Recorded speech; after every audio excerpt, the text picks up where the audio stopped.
వర్షాకాలం నాటికి సిద్దాపూర్ రిజర్వాయర్ నిర్మాణ పనులను త్వరగా పూర్తి చేయాలని ప్రభుత్వ సలహాదారుడు బాన్స్వాడ ఎమ్మెల్యే పోచారం ఆదేశించారు. అధికారులతో కలిసి పనులను పరిశీలించారు.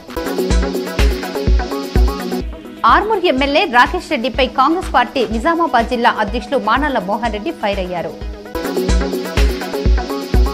బాన్స్వాడ అయ్యప్ప నాగరాజు గురుస్వామి ఆధ్వర్యంలో శబరిమలకు చేపట్టిన మహాపాదయాత్ర 34వ రోజుకు చేరింది. ఇప్పటి వరకు 37 పడి పూజలు నిర్వహించినట్లు గురుస్వామి తెలిపారు. ఏర్గట్ల మండల కేంద్రంలో అయ్యప్ప స్వామి ఆరట్టు మహోత్సవం పల్లకి సేవను గ్రామస్తులు అంగరంగ వైభవంగా నిర్వహించారు. 100 ఏళ్ల చరిత్ర కలిగిన నిజాంసాగర్ పర్యాటకానికి పూర్వ వైభవం తీసుకువచ్చేందుకు ప్రణాళికలు రూపొందిస్తున్నామని పర్యాటక సాంస్కృతిక శాఖ మంత్రి జూపల్లి కృష్ణారావు అన్నారు.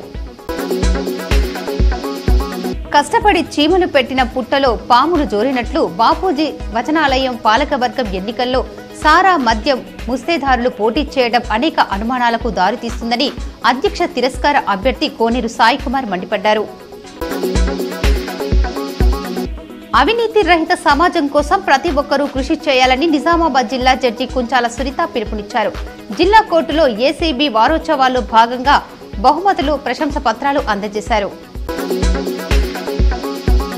టీపీసీసీ అధ్యక్షులు బొమ్మ మహేష్ కుమార్ గౌడ్ పేరుపై 2024 క్రికెట్ టోర్నమెంటు నిజామాబాద్ పాలిటెక్నిక్ మైదానంలో జరుగుతుంది.